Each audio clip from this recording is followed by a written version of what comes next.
Broadcasting the information the mainstream media won't touch. This is The Richie Allen Show in association with DavidIke.com. And for the rest of the show, we're going to be enjoying it in the presence of the great Jordan Maxwell. I don't need to tell you, he's one of the world's most respected researchers and scholars, no doubt about it. Writing and talking and broadcasting about the occult, religious philosophy, hidden politics for many, many years now, 5 decades, I reckon.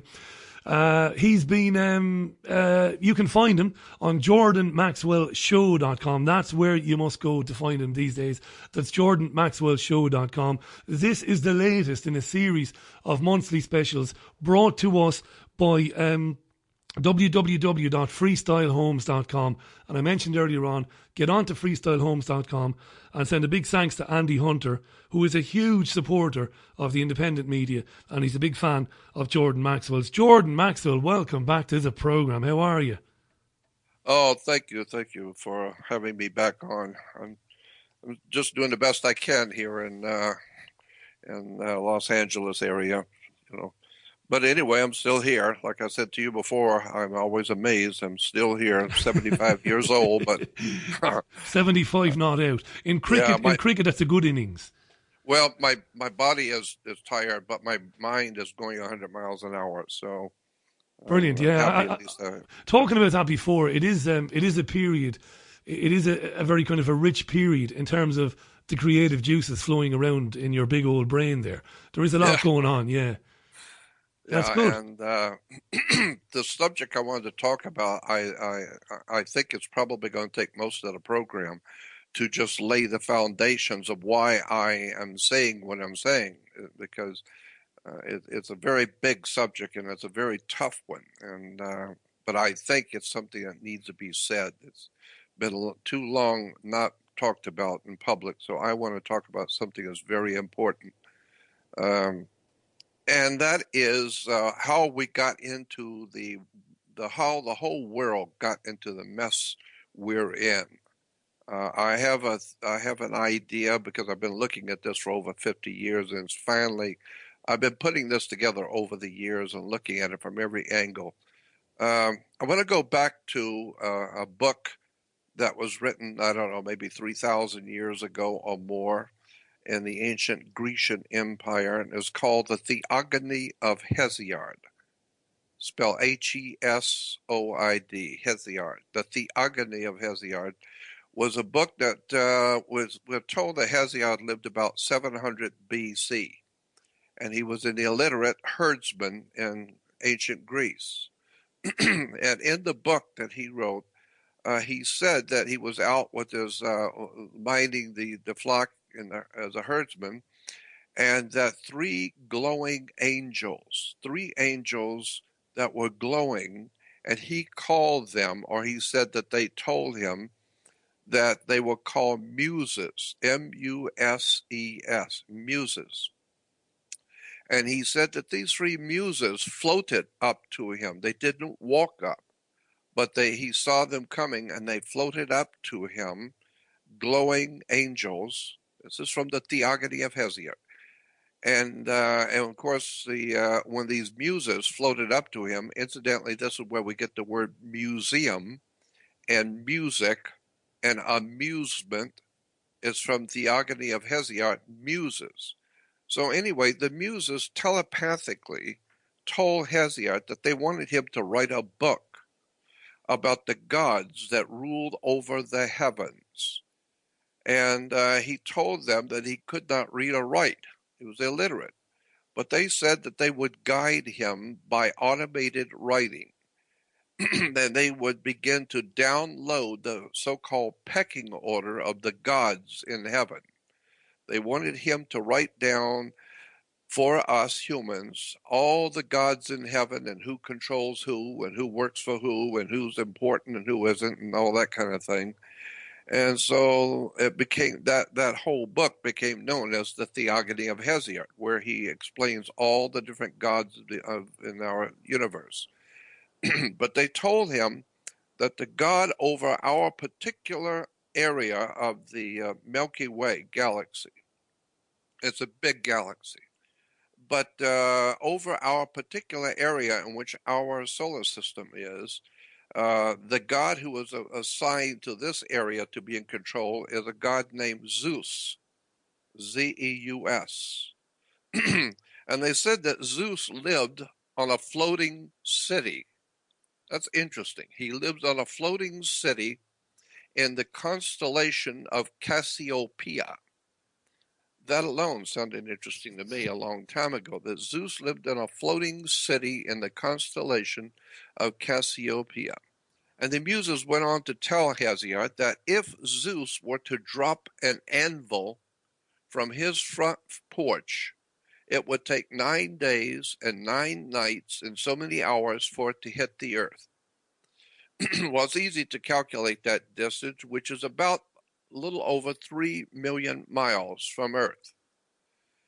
And so they said, according to Muses and Hesiod, I mean, I wasn't there, but according to Hesiod and the three Muses, Zeus is referred to as our Father who art in heaven.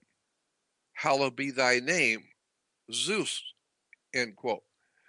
So, and he lived about 3 million miles from the earth in a constellation, as I said, by the name of Cassiopeia. Now, it's interesting that back in 1930, the 1930s, there was an American astronomer named Carl Jansky, Jansky, Carl Jansky. And Carl Jansky built the first radio telescope. And of course, he won a Nobel Prize and has been called the father of modern radio telescopes, Carl Jansky. Then he also built a radio transmitter to beam signals into the heavens. And so somewhere around the mid-30s, 1930s, just to see what would happen, he began to transmit a signal to Cassiopeia. The article said it was 14.3 megacycles. And and if you can believe it, he got back an intelligent signal that was amplified, but he didn't know what it meant or who had sent it. So that is important, that he sent out a signal to Cassiopeia, but he got he got back a signal which was highly intelligent. Obviously, somebody's sending back the signal, and it was amplified, which shows that it's it's not by chance out there. Somebody amplified it to make sure we got it. But as I said, Carl Jansky did not know what it meant, and or who sent it. But the story gets better. So let's hold on just a minute. This is great stuff. I'm so glad you're getting into this. This is brilliant. Yeah. Yeah. Well, it's very interesting because I got my notes all messed up here for a moment. Hold on. Don't take your time. This is amazing. Yeah. This Jansky, and this is around the 1930s. He said early 1930s. Yeah. Right. Around 1930s. Now, incidentally, when Carl Jansky died, all of his notes were immediately taken from his office by, quote, men wearing black suits, end quote. I don't know what that tells you. The men in black. Yeah, the men in black. Wow. And so when Carl Jansky died, obviously somebody knew what he was doing and realized that he was getting messages back, so they wanted to make sure that kind of information doesn't get out. So men in black suits, went through his office and took all the paperwork. Then later, in the mid-40s, a Scottish astronomer named Duncan Lunan, Lunan, Duncan Lunan, a Scottish astronomer, was working with Carl Jansky's radio telescope. And he also sent out a signal aimed at Cassiopeia. And he, too, got back a signal about 20 seconds later. And that signal was both intelligent and amplified. And like Jansky, he didn't know what it meant or who sent it. But Duncan Lunan narrowed the signal down to a particular star or a light in Cassiopeia. which is today called the Lunan object, Lunan object, the Lunan object. And if you can look it up in the encyclopedia, Lunan object is a spot in Cassiopeia where these two astronomers were communicating with somebody out there 3 million miles away. And so that tells you that something was going on out there to start with. Now, let me make sure I got my notes here. This, There's Jordan, so much to it. this is proof, isn't it? The paper he wrote, by the way, now I don't know any of this. As Jordan is talking, I'm doing a quick bit of research while Jordan is talking. It's amazing stuff, this. The paper he wrote was called Electrical Disturbances Apparently of Extraterrestrial Origin. Jansky was convinced that this was extraterrestrial in nature. And to confirm what Jordan said, yes, all these research materials were seized when he died. Every bit of it. Yeah, it's been around. That story's been around for a long time. Didn't know. I love this. This is the essence of this program. I didn't know any of this. Amazing. Anyway, I'll shut up. Carry on, Jordan. Brilliant. Well, anyway, so now we go to another subject. The word Father, because the Christians use that term, our Father. Well, in the ancient Sanskrit language, Father is Pitar, P-I-T-A-R, Pitar. In Old Persian, the word father is Pitta, P-I-T-A, not P-I-T-A-R, but in Old Persian is P-I-T-A. While in Greek and Latin, father is Pater, P-A-T-E-R. I remember many years ago hearing about pitter patter. Well, now I know what it means. It's father in Sanskrit, and father in Greek and Latin is pater, P-A-T-E-R. In ancient Greece, God the Father was Zeus. And so the official title for the god Zeus was Zeus Pater, P-A-T-E-R, simply meaning God the Father, because God is Zeus. Now, the Latin word God is not Latin word for God is not Z-E-U-S, Zeus, but D-E-U-S, Deus. And in the ancient Rome, God or Zeus was called I-U Peter, P-E-T-E-R, capital I-U hyphen P-E-T-E-R. This is Zeus in ancient Rome was I-U Pita. I's are interchangeables with J, so Zeus or I-U Pita becomes J-U Pita. Wow, right. Which gives us Jupiter. In the Vatican today, there's a statue of an Apostle Peter that the encyclopedias the world over will tell you is not Peter. Christians going to the Vatican, seeing the statue of Peter sitting in the chair, and they're kissing his feet. They've actually kissed his feet so much that they've kissed the shoes off of. It's wore down the statue, but there are billions of people kissing his feet. So there's a statue, as I said, in the Vatican. I've seen it. I was there, and it says that it was the Apostle Peter. But actually, all the reference works and the encyclopedias will tell you, no, it's not Peter. It's Jupiter, J-U-P-E-T-E-R, which is a Roman word for God, or Jupiter, the king of the gods. So what I'm saying is that in point of actual fact, Catholics and Christians all over the world are still praying to God, Dios in Latin, or Zeus, Jupiter. So today, even today, there's a Suez Canal, which is Zeus spelled backwards. So once you begin to see that the God of the Vatican is Zeus, and goes on for that goes back a long time ago, and all the terms and symbols in the Vatican go back to the Greek and Roman era. While we're on the subject, the Greek Zeus, as I said, becomes Roman Jupiter, and another name for Jupiter is Jove, J-O-V-E. So when you hear someone say that God is love, and I remember hearing that and wondering, what are you talking about? It doesn't make any sense. God is love. No, now I understand. Mistranslation. No, it's God is Jove. Jove, not Love.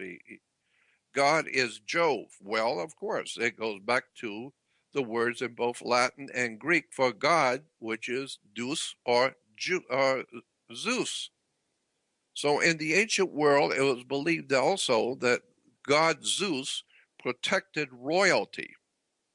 It was said that Zeus, or our God, chooses the royalty. And this is why today royalty will tell you they have a divine right to rule. Where did they get it from? They got it from God. In Latin, Deus, and Greek, Zeus. So all royalty in the world are actually ruling for Zeus. And I don't know what that tells you, but Yeah, that yeah, would yeah. explain a lot to me why the world is in such chaotic lunacy going on, because somebody out there was sending signals back to these two astronomers. And the only reason you didn't hear about this extraordinary situation where astronomers back in the 30s and 40s were communicating with somebody in the Cassiopeia constellation. The reason you don't hear about it is because the scientists, first of all, do not want to talk about anything whatsoever that they themselves didn't discover.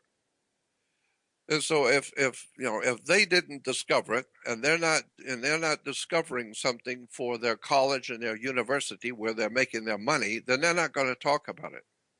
And of course, obviously, today's science would never discuss this in public because they don't know anything about it, and it would make them look like a fool, which they are anyway. So that's why you're not going to hear much about this. But go back and do some homework, and you will find we've been communicating with somebody intelligent, probably all over the universe, but for sure, somebody intelligent's been sending us signals from Cassiopeia as far back as the 1930s. And And can I one can I ask you a last, question on that before you move on yes. to? So could it be argued then? Have you made the argument, or have you considered the argument that whatever is sending these intelligent messages from the Cassiopeia constellation is communicating with the elites on this planet? And if that's the case, then this intelligence in the Cassiopeia constellation isn't necessarily benevolent, Jordan. It's got to be some sort of malevolent intelligence. That's exactly what I'm getting to. That's precisely where I'm going with this. That the people, royalty, and those people in power today are getting their marching orders. They are being communicated with by some higher intelligence that I would suggest is should be referred to as an EBE, is what the term is used today. EBE stands for extraterrestrial biological entities, meaning someone out there is as real as you are, and you're real on this earth, they're real on their planet, but they're higher intelligence, far, far superior to anything on the earth. And they have been, according to the ancient peoples of the world and all the ancient teachings of the Hindus, the Egyptians, the Phoenicians, the Canaanites, the Greeks, the Romans, all of the ancient cultures talk about, and all the ancient religions talk about. The gods, the terms which are used like demons, devils, poltergeist, spirits, all kinds of other world entities are talked about in the Bible. Sons of God, that's a whole different subject. And so what I'm saying is that there's something going on outside of us. And this is why I'm sure that the Knights Templars, who are today referred to as the international bankers, but the Knights Templars back in the 9th and 10th century had a saying of as above, so below.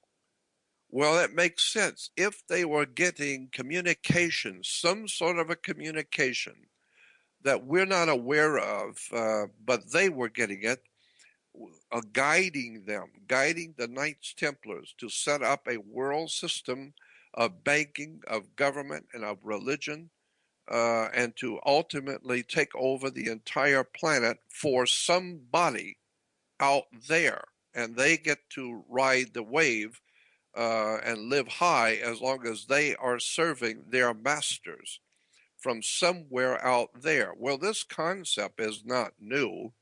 I mean, my God, this is what the Bible's been talking about for, from day one. This is what all the ancient religions of the world talk about, the gods, the ancient ones. And it might turn out to be that what we call mythology may in point of fact be, no, not just a story. It may be actual communication of stories about the world that has been misrepresented to you, saying that people like gods like Zeus are all a bunch of mythology, it's just stories.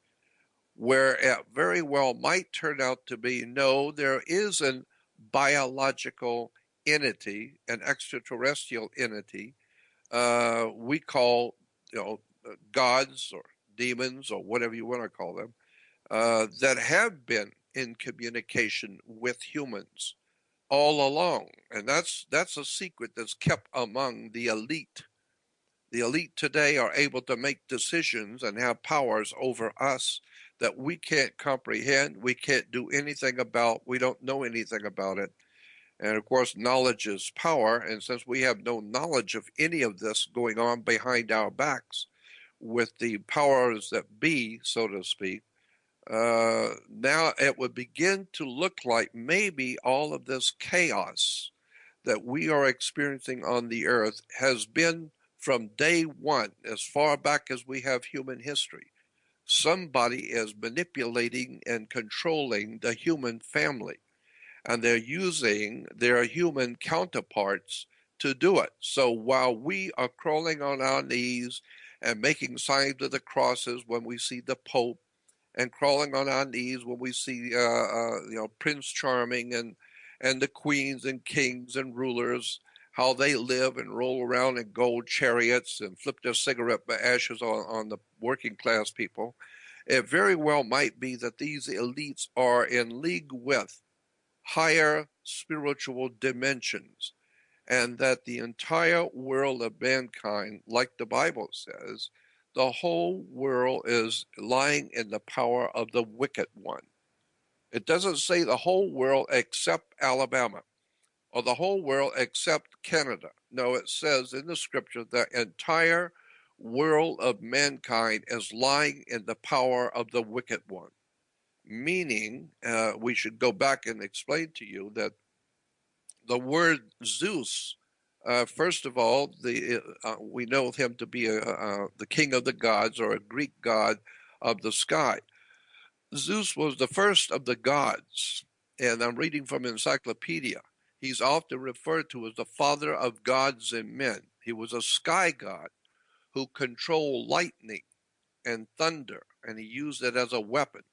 This is interesting and important that Zeus was the god of lightning and thunder. Why? Because in the book of Job, the Old Testament book of Job, talks about the Almighty God, the ones that we think is the Jewish God. No, it's not the Jewish God. We're talking about Zeus, but it's in the Old Testament. And incidentally, the book of Job is the oldest book in the Bible. We're not sure where it came from. So in the oldest book in the Bible, the book of Job, Job 26, says about God. Job says, behold, behold, these on the, wait a minute, let me read it. These are but the outskirts of his way, and how small and how small a whisper do we hear. Then it goes on to say in Job 26:14, but the thunder of his power is very great and past understanding.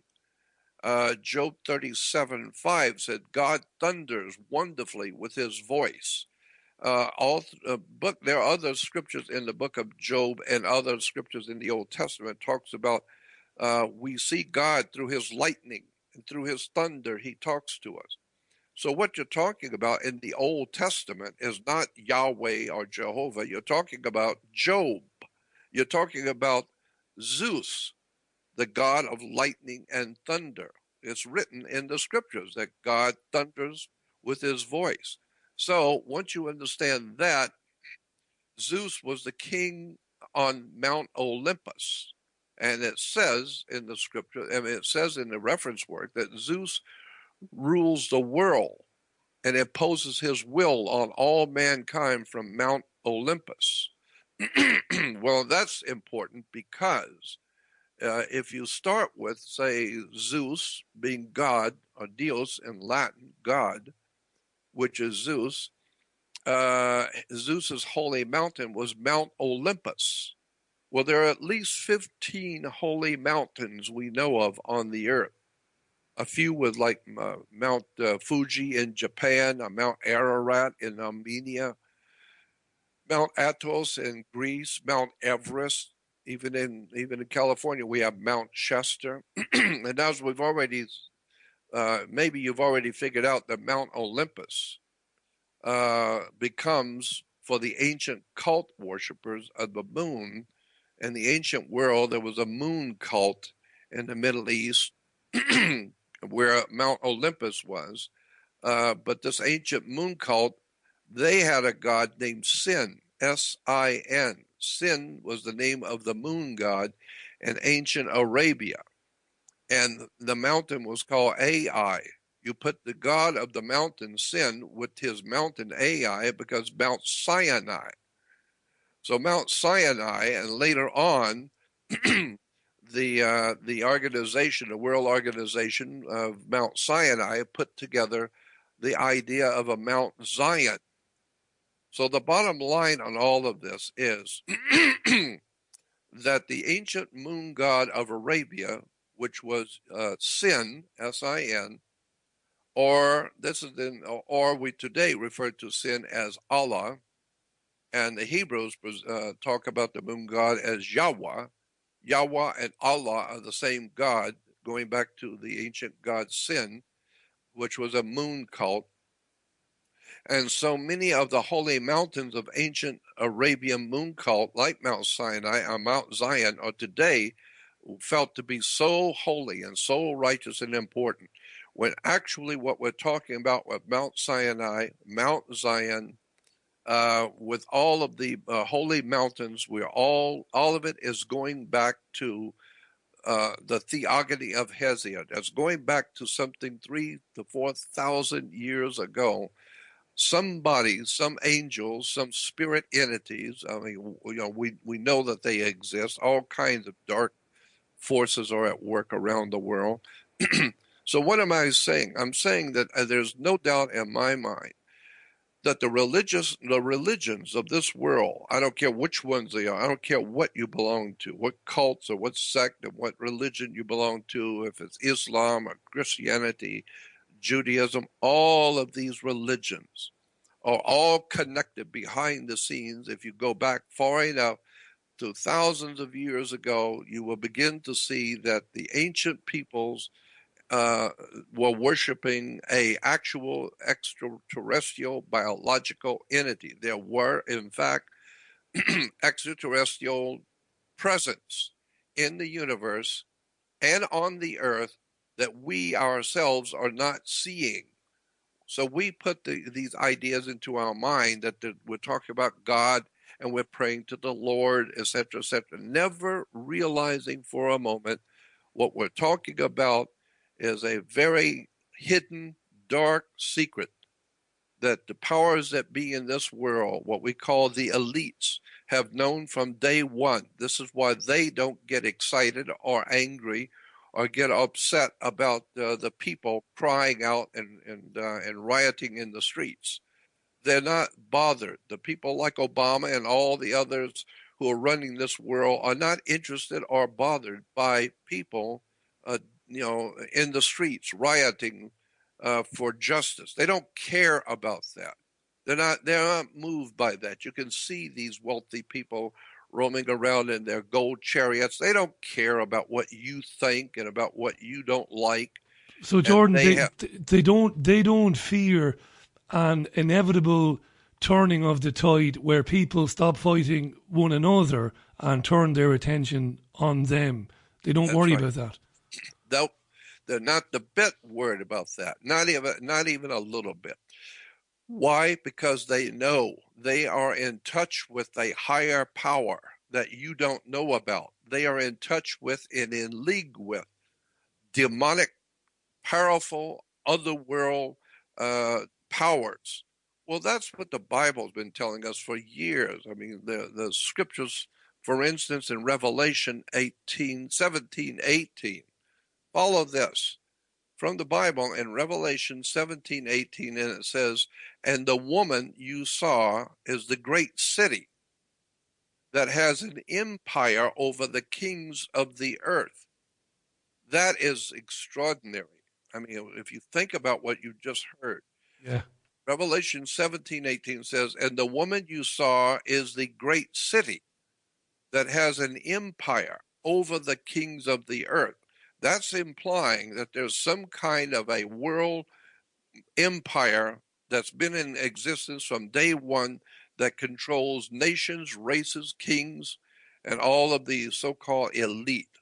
Then in the book of Ephesians 6:12, in the New Testament, as the Apostle Paul says, "For we wrestle not against flesh and blood, but against principalities, against powers, and against the world rulers of this darkness, and the spiritual wickedness in high places." That is really important. Go back and listen to this again. Ephesians 6:12. In the New Testament, the Apostle Paul says, "For we wrestle not against flesh and blood, but against principalities," meaning government, "against powers." What powers? "And against the rulers of this world darkness." Well, we know the world is in darkness, but this scripture is showing you, no, there are rulers over this world of darkness. They're keeping it dark, making sure you don't get enlightened. So they're keeping you for thousands and thousands of years, keeping the human race in the dark. But you're not telling us we're screwed, though. Because Say it again? When you said that they don't live in fear that eventually we will turn on them because of the power they are drawing from the otherworldly entities. But at the same time, I've known you a few years, you're not telling us that we're screwed. There is a way out of this. Well, yeah, let me go on. Yeah. Can I do a quick recap? I've got to take a break anyway. Tell you what we'll do. Okay. I'm going to do just a very quick recap, then a quick break, then we'll come back, and then you have the floor again. This is exceptional stuff. It's the very reason this programme was set up to begin with. We've been chatting with Jordan Maxwell for the last 35 minutes. We started off talking about Hesiod, who wrote a poem called The Theogony, way back around about 700 BC. He was visited by entities, Jordan was explaining, which explained to him the origins and the genealogies of the Greek gods, who they were, the pecking order, and all of that. And Zeus came up in the revelations made to Hesiod. And we learned that Zeus was the king of the gods, and we learned where he was based. He was based in the constellation Cassiopeia. And this is very important. And what we learned then from Jordan is that an astronomer, and anybody who studies astronomy will know more about this guy than I do, because I know very little about him, Karl Jansky. He was a physicist and a radio engineer, and he was crazy about astronomy.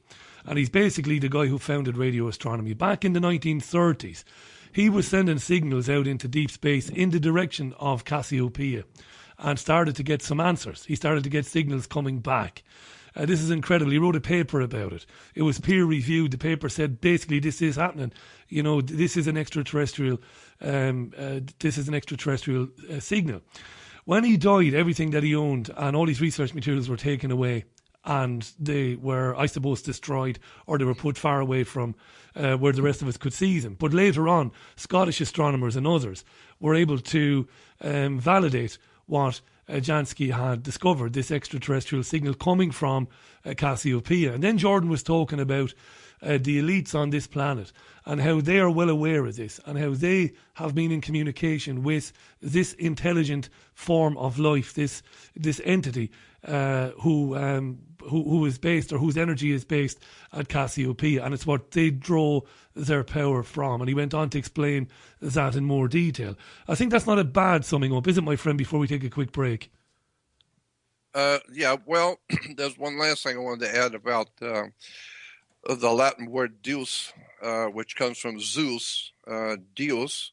In the old Persian language, deus is referred to as Daiva, D-A-I-V-A in the old Persian, which means evil or demonic god. So in the ancient Persian, Deus or Zeus or Diva becomes an evil demonic god. So by a dictionary definition, that would mean that Christianity worldwide is worshiping an ancient demonic god, and or, said another way, an extraterrestrial biological entity which is very, very powerful, very knowledgeable, sending communications to the elite of the earth. And Nikola Tesla talked about this, and all the great minds in the world have talked about this, from Plato, and all of the different philosophers talked about the communication with the devil, communication with the evil ones, or communication with the gods. This idea has been around as long as man has. This is brilliant stuff. It's 9 minutes past the hour. Jordan is going to stay with us. We'll be back with him in about 2 minutes' time. We've got a quick ad break to take. I will put one or two tweets to him, but there's a lot for him to get through. And then I'll get out of his way while he continues into this. This is amazing stuff. You're with the Richie Allen Show in association with DavidIke.com. Don't go anywhere. Have you lost access to important data from a computer hard drive, mobile phone, or other storage device? Maybe you have a broken hard drive containing years of information, or a smartphone that no longer works from which you'd like the pictures, movies, and chats recovered. If you would like to recover data from any type of digital device, including desktop and laptop computers, external hard drives, cameras, smartphones, NAS and RAID servers, then contact Data Clinic today at dataclinic.co.uk now.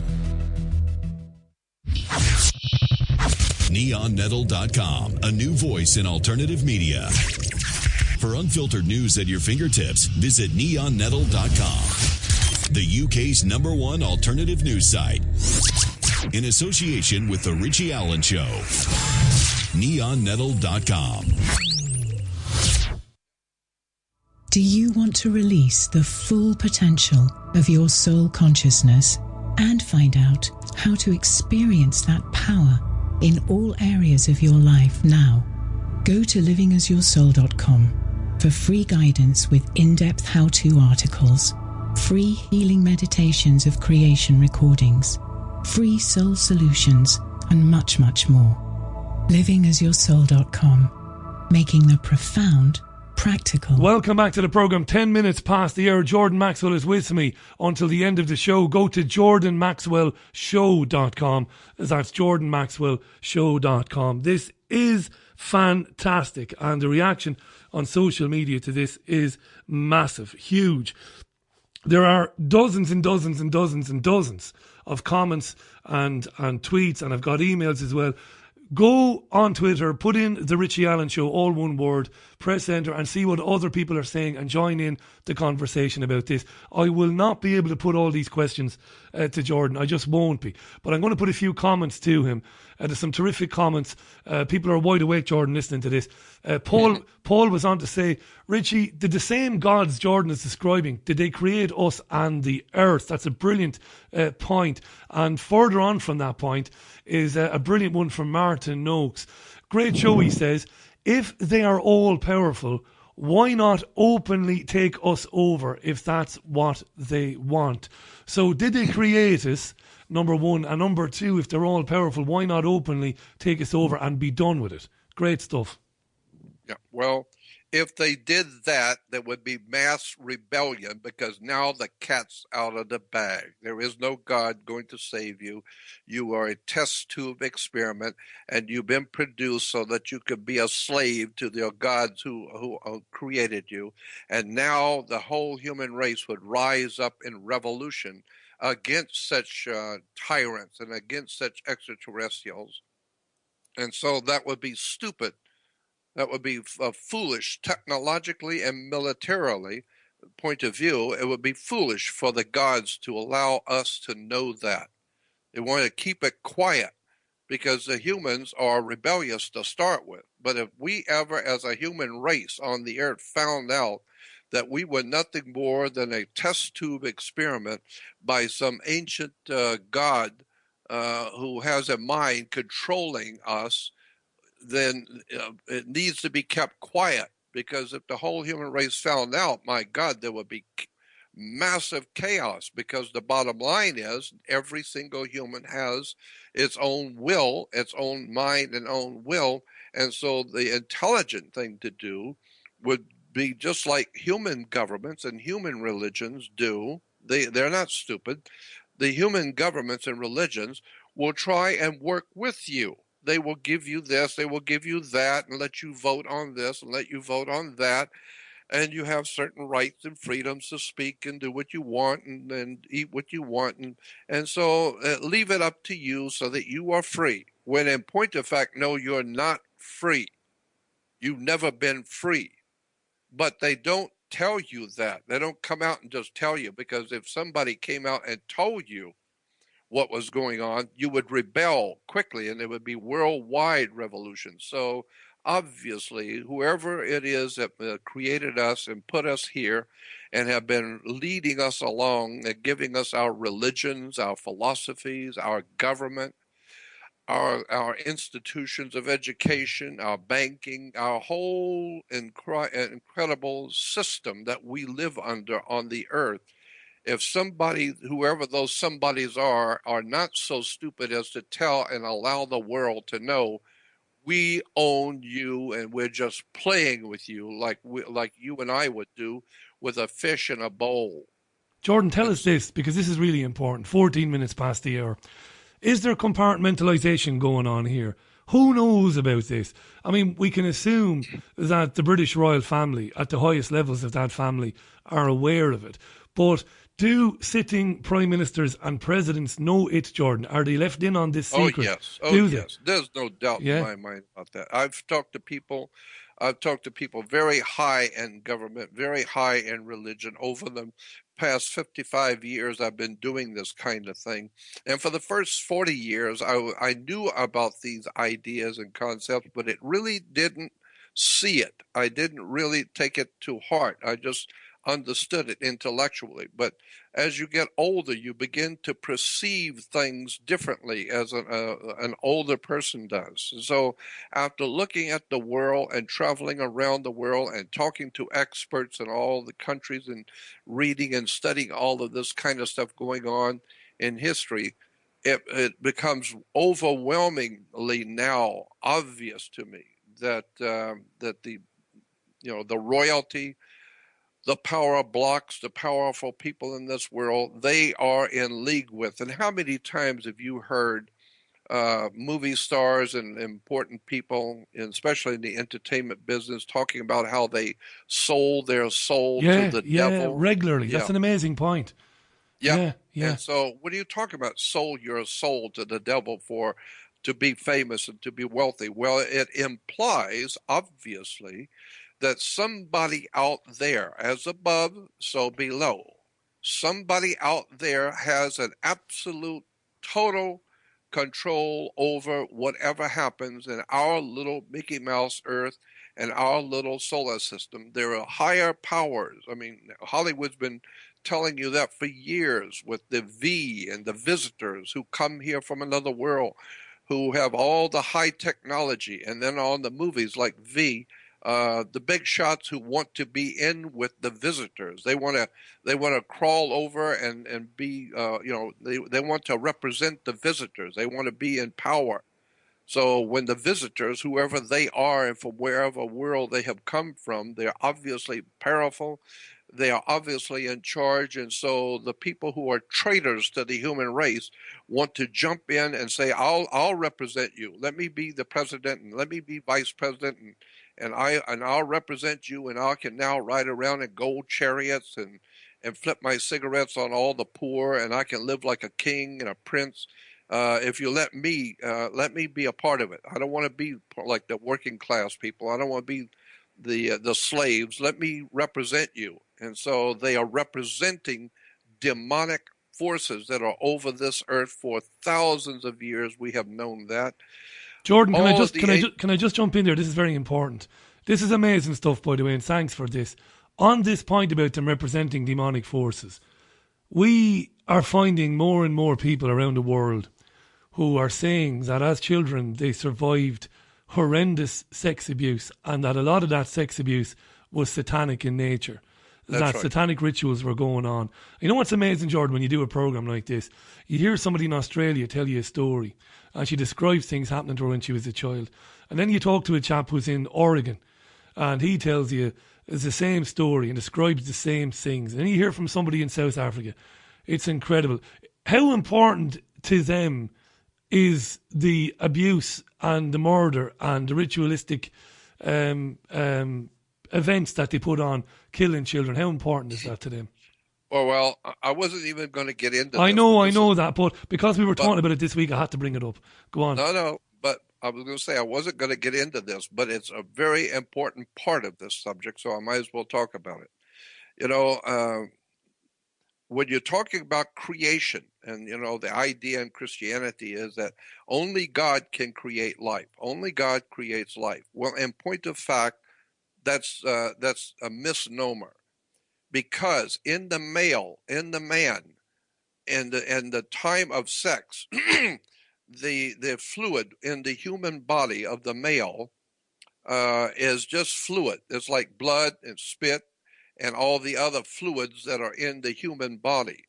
And so before ejaculation in sex, that fluid is just fluid. It's just a body fluid that the body produces. But at the time of ejaculation, there is an electrical discharge of some kind of an electrical discharge in the human male, which then creates from that fluid actual living sperm that are alive. And so therefore that tells you that when the human creature man connects to the creator for a few seconds in what we call sex, ejaculation, the something happens to that fluid, which now becomes alive, and it now has the ability to connect to the female system, electrical system, and create a new human. So when we say that only God can create life, well, that's what man does in sex. Now, the incredible spiritual high in sex obviously is some sort of an electrical frequency that is affecting the man during sex, and that is the life. That's what's putting life into the sperm so that it can create another human. So that's why we say that man is manufacturing. The male is manufacturing, and the woman is in labor, creating the new product. So when that it gets back into the thousands of years ago, the maritime admiralty concepts of humans being nothing more than a human resource, and that somebody out there has designed us so that when we recreate a human, there is an electrical frequency that goes through our bodies and our brain, the male and the female, that is an electrical system that is in fact creating another living creature. So what I'm saying is that there is something to this idea of sex in relation to communication with the God who created us. There's something going on bigger than just all this evil sexual stuff. No, there's a reason why the sex is an important part of all of this, because it is the time, that moment when man leaves himself and becomes one with the divine, and that spiritual feeling through sex.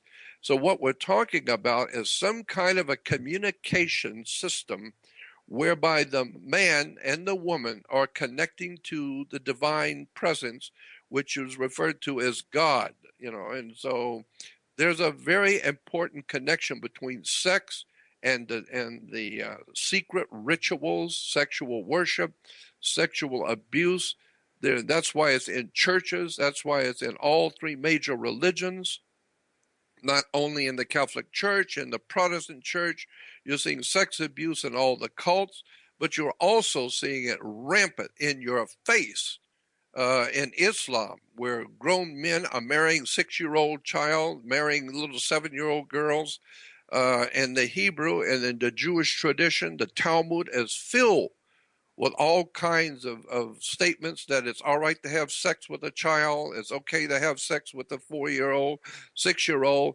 And we know, of course, as you said, all the ancient pictures and movies about sexual rituals, demonic rituals, always brings in sex. The reason why sex is involved in all of this is because it puts man in connection to some kind of an electrical communicational frequency with the Creator. Well, you mentioned Islam there, and I'm not trying to be politically correct here, but I must point out this, and I know you know this, but just for our listeners, we're learning almost on a daily basis that tens, maybe even hundreds of thousands of children over the years have been horrifically abused in this country by the political elites, the white political establishment in this country. And we know through the research of David, for example, in his book The Biggest Secret back in 98, that Edward Heath, the former Prime Minister, was raping and murdering children on a yacht in Jersey. So, and you, of course, you said it anyway, the three major religions, the political establishment, the VIPs, it's something they don't seem to be able to keep a lid on, Jordan. I just want to mention a couple of quick tweets, and I'll get out of your way again, because there's so much coming in here, and I don't want to ignore all these tweets. People are loving this. This was brought to us by freestylehomes.com. Andy and the gang there. Thank them online. Thank you, Andy. I want to say hi to Site Restored, to Ian. Ian asks about women menstruating. Has that got anything to do with that? Maybe you might come back to that in a second. Lynn was on to say, is Jordan talking about artificial intelligence as the higher intelligence? He might come back to that in a minute.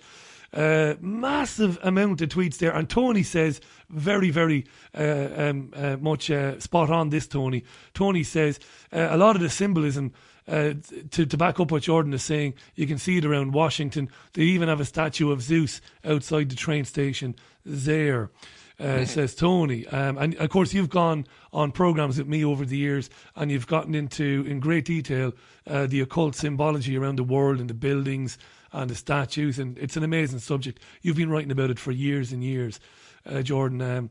That's amazing stuff, this 25 minutes past the hour. Has it got anything to do with women menstruating? I mean, that's, that might be a bit off the wall. What do you think?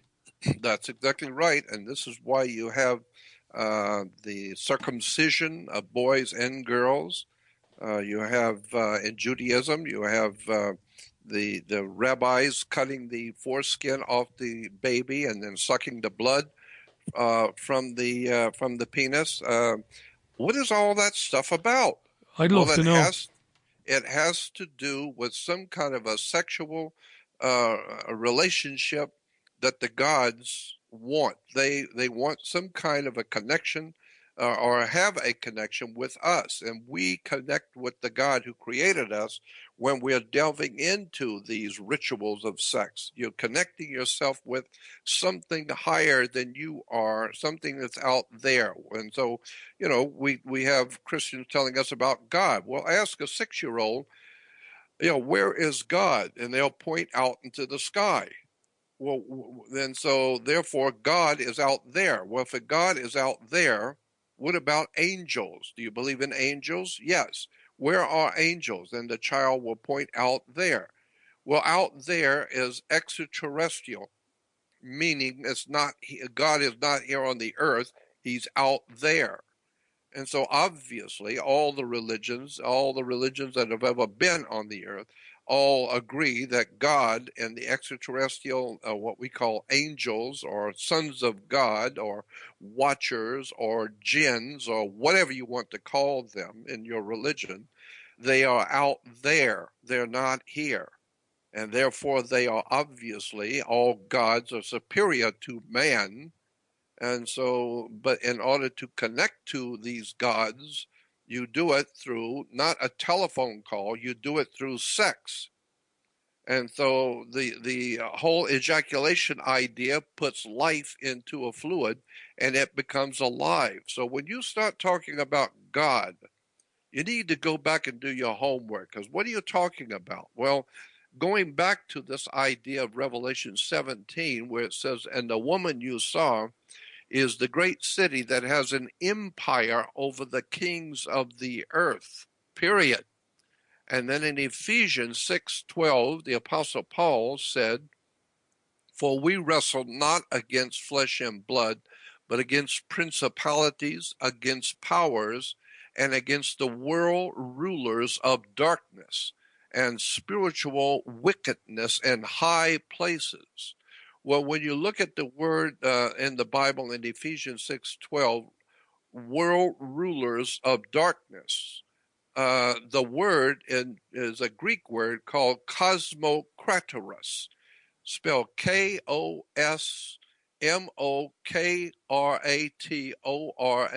cosmokratoros. Cosmokratoros is in English in the Bible, world rulers of darkness, cosmokratoros, which is where we get the word cosmos, meaning a world, and kratos is the ruler. So the rulers of the world, in the Greek word, is cosmokratoros, the world rulers of darkness. And so God, as I said, in Latin is Dios, and in Persian is Diva, meaning evil and demonic gods. So as I said before, a dictionary definition of the situation is that means Christianity and the rest of the world, but especially Christianity, is worshiping a diva or a demonic god. That might explain the wars, the bloodshed, human slavery, sexual rituals for thousands of years. And this is why the scripture says, has Jesus saying, by their fruits you shall know them. Well, the scripture talks about a group of people who came to Jesus, and they had in their hand seeds. And they asked him, what kind of seeds are these? And he said, go plant the seed. Don't ask me a stupid question like that. Go plant the seeds, water it, and watch what comes up. And if apple trees come up, well, that answered your question with apple seeds. But if oranges comes up, then it was an orange seed. So by their fruits, you will know them. So I am saying, what is the fruitage of royalty? What is the fruitage of world religion? What is the fruit of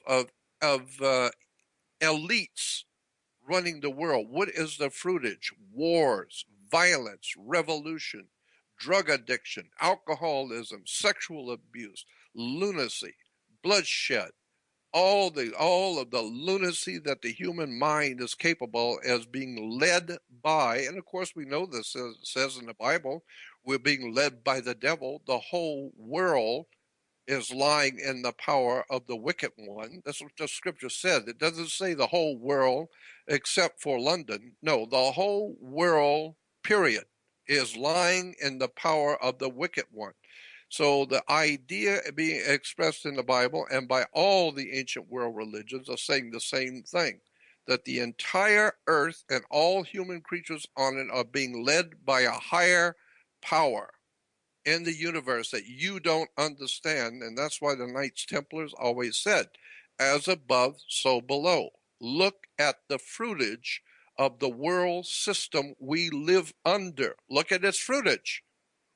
Look at how many people are dying every day, rituals and killings and murder and alcoholism and all the violence and all the sundry stuff that's going on. And we now know the human race is finally awakening to the fact that we are now in a runaway train coming down from the mountain with no brakes. We are on a collision course with destiny. The whole world of mankind is on a collision course with the dark and the occult God. Something is happening to the human race, and all of our so-called leaders and political leaders and religious leaders are all part of a dark, dark secret. By their fruits you will know them. Jordan, let's pause there. 28 minutes to the top of the hour. We've got a shorter break this time. When we come back, Jordan will take us. We'll have another 20 minutes or thereabouts. This is outstanding stuff. Thanks for all your tweets and all your emails. I'll just do the break really quickly then, not to waste any more time. We'll get Jordan back on after that. This is the Richie Allen Show in association with DavidIke.com, broadcasting on Fab Radio International, Fab Radio 2 here in Manchester, and of course on ACR, AlternateCurrentRadio.com. Do you want to release the full potential of your soul consciousness and find out how to experience that power in all areas of your life now? Go to livingasyoursoul.com for free guidance with in-depth how-to articles, free healing meditations of creation recordings, free soul solutions, and much, much more. livingasyoursoul.com, making the profound practical. Have you lost access to important data from a computer hard drive, mobile phone, or other storage device? Maybe you have a broken hard drive containing years of information, or a smartphone that no longer works from which you'd like the pictures, movies, and chats recovered. If you would like to recover data from any type of digital device, including desktop and laptop computers, external hard drives, cameras, smartphones, NAS, and RAID servers, then contact Data Clinic today at dataclinic.co.uk now. Welcome back. 25 minutes to the top of the hour. Brilliant stuff from Jordan Maxwell on the Richie Allen Show in association with DavidIke.com, brought to us by FreestyleHomes.com. Thank you, Andy. Andy Hunter, terrific supporter of the independent media. Love that. Andy and others, it must be said. Jordan Maxwell's website is jordanmaxwellshow.com. Listen to that, jordanmaxwellshow.com. The other website is, for the moment, it's got nothing to do with Jordan for the moment, right? So it's jordanmaxwellshow.com. This has flown by. I'm not going to attempt to do a summing up again because I'd be here all night trying to do it. I want to say hi to Sean McDonald. Sean is asking a great question about our souls. We'll come to that in a couple of minutes. Jordan, a number of listeners, including Paul, including Cahill. Cahill is listening to this in Dublin. How you doing, Cahill? And they're saying the same thing. All these ridiculous wars, the Pentagon is going to spend billions on European defence because it says that Russia is going to kill us all. The British government want to send troops to Libya because we haven't killed enough people there in 2011. We need to kill more. ISIS, all of this. All these listeners asking you the same question in a roundabout way. Unknown to us or to most of us, is this part of a never-ending blood cult providing blood sacrifice to Zeus or to these entities, these gods? That's exactly what I think it is, precisely. I couldn't have said it better. I think that these wars are a method of offering up blood sacrifices to somebody out there. Somebody out there, and like I said, well, where is God? Well, he's out there. Well, somebody's out there. And we now know, after way too long of hiding it, we now know that there's all kinds of activity in our solar system. We're finding things on Mars and on other planets. There's a world of knowledge that has not been given to us humans. But somebody out there is causing all of these things to happen. And of course, classically, Christianity would say it was the devil. And the devil and his demons. Well, Hindus, the Islamics would say is jinns, and it's Satan, and the Jews in the Bible talk about the Satan and the demonic realm. Everybody has heard about the demonic realm. What is it?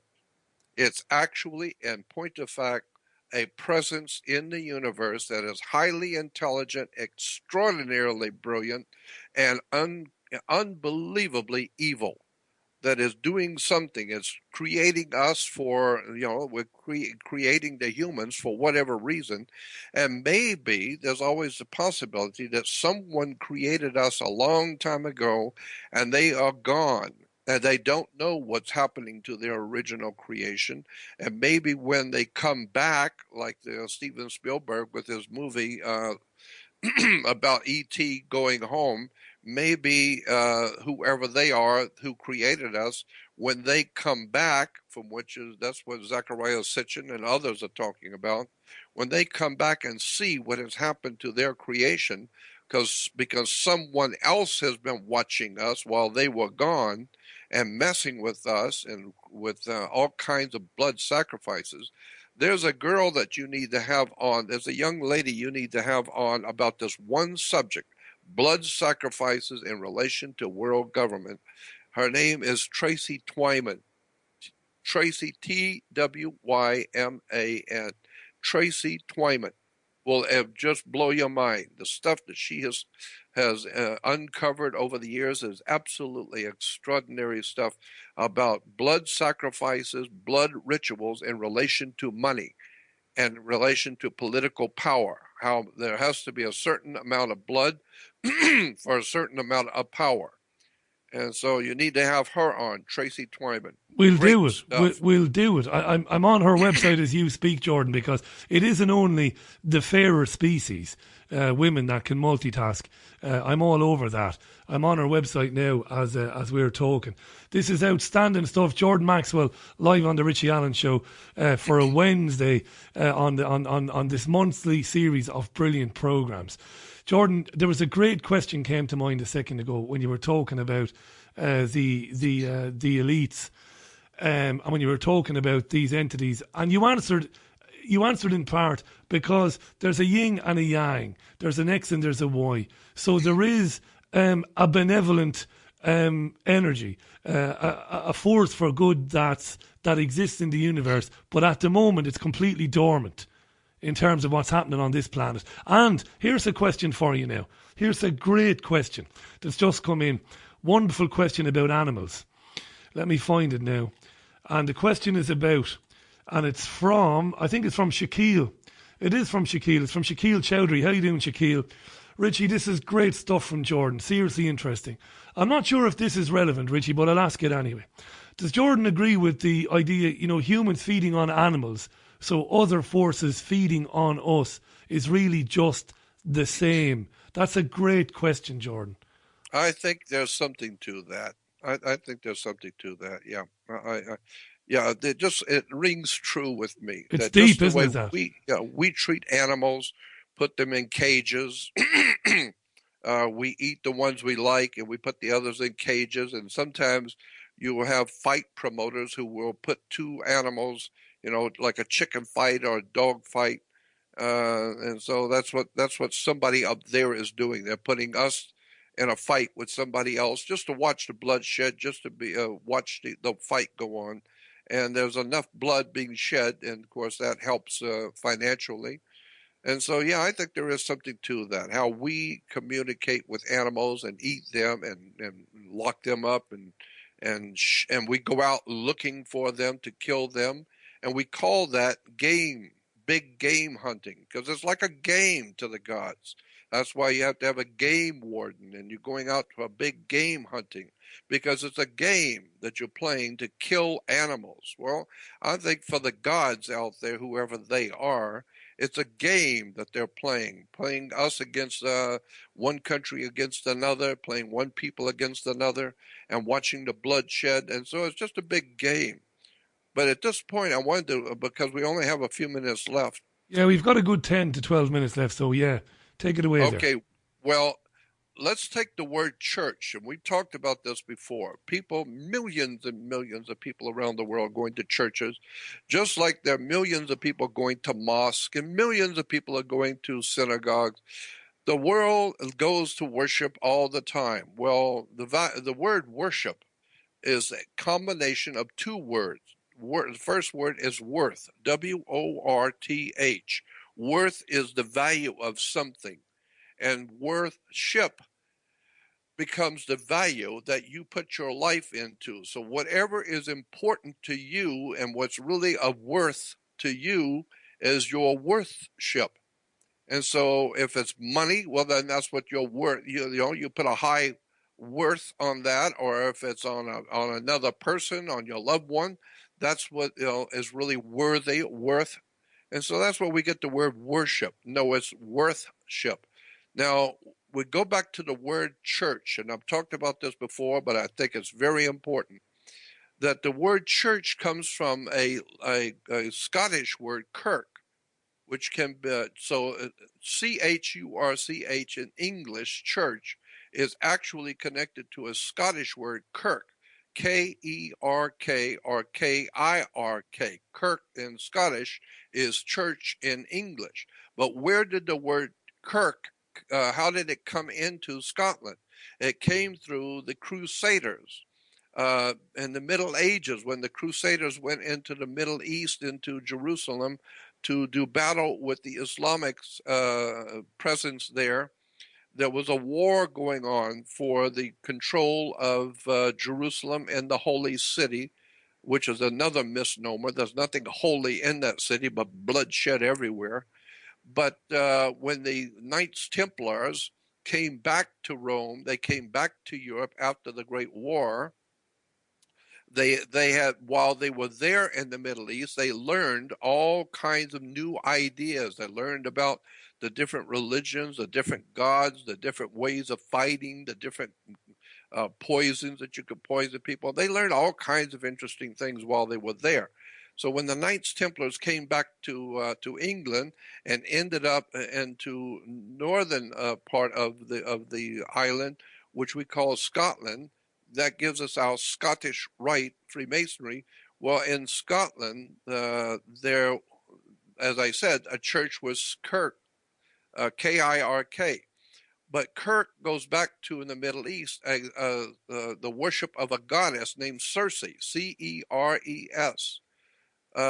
Circe or Circe, and Circe was a goddess in the Middle East that the Knights Templars learned about. And so Circe in the Middle East, being a goddess, was referred to as Mother Circe or Mother Circe. And so Mother Circe, if you go back to mythology, books on mythology, and read about Mother Circe from the Middle East, from the ancient Greek world, Mother Circe was able to hypnotize people and bring them into her home. And when they came into her home under hypnotism, she would then lock the doors behind them so they couldn't get out, and then would take their minds away from them and relegate them down to an animal. And then she would feed off of them. They would feed her, she would eat them. And so that's where the word church comes from Circe to Kirk to church. And so what we're talking about is Mother Church is able to bring people in under hypnosis with all the candles and the chanting and the holiness of all holy. And so people see that and they think it's holy and there's righteous. And so they go into the church. Then the door is shut behind them. No longer can you educate yourself. No longer can you think clearly about anything. You can't do any research. You can't do anything. And then you end up by sending the money and supporting Mother Kirk, Mother Church. And so that's why in the book of Revelation, in Revelation 18, it says, and read it, Revelation 18:4, and it says, I heard another voice from heaven saying, get out of her, my people, if you do not want to participate in her sins. It doesn't say get out of her, Buddhist, or get out of her, Hindus. No, the scripture says in Revelation 18:4, get out of her, my people, my people. So in the New Testament Bible written to Christians, get out of her, my people, if you don't want to participate with her in her sins. So what I'm saying, the scripture is saying, not me, is that if you're in a church, you better get out. You better leave the church and start educating yourself. Go and do something you've never done before. Read a book. Go to a library. Go on the web. Go to a university. Start reading about where the word church comes from, where religion comes from, what the word means, what the word cosmocratorus means in Ephesians 6:12. You better start breaking all of this down, because for thousands of years it's been in front of your face. We are nothing more than a test tube experiment by some higher powers which are, quote, out there, end quote. Somebody is raping the human race, and the elites and the religious leaders, the political leaders, are all in league with this higher power. And that's how they get to be, in point of fact, in power. And we don't get anything. Why? Because in answer your question, what can we do? I'm saying we can't do anything. And the reason why is because knowledge is power. Knowledge has always been power. And if you don't have the knowledge to understand how this stuff has been working for 6,000 to 10,000 years on the earth, then you can't do anything about it because you don't even know what's going on. So I'm suggesting you need to wake up and read and understand how this world really works. We started talking, you and I, in 2008, 2009, and every now and then I get the impression that you get a little bit down in yourself. You get a little bit pissed off. And I think... Well... Can I just finish that thought? Because I think that you forget just how vital your research has been over the 50 years and the books you've written and the information you've put out there. You are one of the main reasons. You are among several people that I've always named that have influenced me. You are one of several people whom are responsible for the fact that shows like this exist, why people like me and others walk away from commercial media and do this sort of stuff. Don't ever get down on yourself, because it's an organic thing. More and more people on a daily basis are saying to themselves, something is very wrong here. And they're discovering your research, yours and David's and everybody else's. They're discovering it through programs like this, which only exist because of you. And that's a wonderful thing. Don't ever get down about it, you know? Well, I appreciate that, and it's very kind of you. But I'm telling you, after 55 years of trying to wake people up and proselytizing these ideas in Hollywood for some 45 to 50 years, talking at studios and talking to lectures and traveling around at seminars, trying to explain to people that we are not in charge and that there's a whole occult or hidden world of power that's over you, and you don't see it, and you fall right in line with it. And it controls your banking, your government, your religion, your educational, and the military. It controls the world, and you don't see it. And how to get away from all of that? Well, in the book of Jeremiah 16 says something very important. In the book, the Old Testament of the Bible, Jeremiah 6:16 says, it says, "Thus saith the Lord, stand ye in the way, and see and ask for the old path, where it is the good way, and walk therein." And the people said, no, they will not walk in the old path. And so the scripture keeps telling us, like in Jeremiah 6:16, go back to the old way. And the people say, we don't want the old way. We want the new thing. We don't want the old way. So when you get back to that, that's a whole 2-hour program we have to do on one word, the very word way, W-A-Y, what it means, where it came from. So when someone says, this is the way to do something, or if you're going to go that way, the very word way implies something very, very dark and interesting when you break down the word. So we'll have to talk about that next time. But when the scripture says in Jeremiah 6:16, God said, go back and go to the old way. What does that mean? I'll tell you what it means on another program, because it's going to take an hour and a half to lay out the foundations again on just that word way. So, I don't know what to say about all of this. The bottom line is that knowledge is power. And I have been trying for so many years, going on 55 years now, trying to awaken people to the idea that nothing in this world works the way you think it does. And but you've succeeded, though. Don't ever forget you've succeeded. I said this to David before, when we shared an apartment together in London, Caroline, David and I, and every now and then, like yourself, David is a positive person 99.9% of the time, but occasionally, it gets you down a bit, guys like you. And I said, listen, look around at the people whom are talking about this stuff now, youngsters. A 14-year-old child, Jordan, emails this program, tweets this program, and he's all over what Jordan Maxwell is talking about and what David Icke is talking about and others. This is a wonderful thing. Don't ever let that get you down. It's a privilege to present programs like this, to hear this sort of information, knowing that it's vital that people hear it and disseminate it, and it's vital because people are seeing it on the news. They're learning that those charged with their protection are a bunch of murdering paedophiles. They're learning that we're dropping bombs on children in poor countries for no good reason. And they're asking themselves now, it's not just about corruption, it must be something deeper. And they're finding their way to you and to others. You've been an amazing success, and you still have plenty more to do, by the way. You're not finished by a long way. So I'll tell you what we'll do. We'll very early in March, maybe the first Wednesday in March, maybe we'll book in and we'll pick this up again with you, mate, if that's okay with you. And I'm going to direct people again to go to jordanmaxwellshow.com. I meant what I said, Jordan. This is, I don't do this ass-kissing stuff. I don't do it. And I don't do self-importance. I'm not important at all. This programme was set up for nights like this, mate. For nights like this, and for talking to guys like you. So remember that. Oh, I appreciate it. I thank you. But I would also add this, that if you go on the web and put my name in, you will see an incredible amount of stuff out there about me, about I'm a liar and I'm a criminal. I've done this, I've done that. I changed my name. I must be a criminal.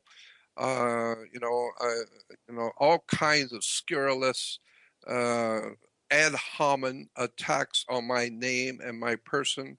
I know, because I've been told by people on the inside, the world is watching you, especially governments watching you and religions are watching you, and they are putting out a lot of stuff on the web to destroy your name, your reputation, and the work you've done for over 50 years. They want to destroy you off the earth. There are a lot of important people that are not happy about your being here, and they want you gone. And so when you're reading all of this scurrilous propaganda and stuff about me, just understand, I'm just an ordinary man trying to do what I've been doing all my life, is helping people to wake up. I have people who have stolen my website, have stolen my money, who have stolen my emails, who have lied about me, who have set out all kinds of scurrilous propaganda about me. And I sit here with nothing, doing the best I can to educate my fellow man, because I believe this is something I've been given to do. I just want people to know that. And they do know it, and wear it like a badge of honour, that sort of harassment, because it means you're affecting what these people want to do, and you're causing... you're the result. The result of what you're doing is millions of people around the world having a moment of pause now and wondering what's going on. Mate, I love having you on the programme. It's always great. I look forward to doing this in very early March. We'll keep this monthly show going as long as you want to do it. And I'll just finish this by just saying thanks again, Jordan Maxwell. Thank you. Thank you very much for being my friend and for having me on the show. It's an honour to be your friend, Jordan. Thanks very much, buddy. We'll talk again real soon. The great Jordan Maxwell on the line to us there from his home in Los Angeles. Do go to jordanmaxwellshow.com.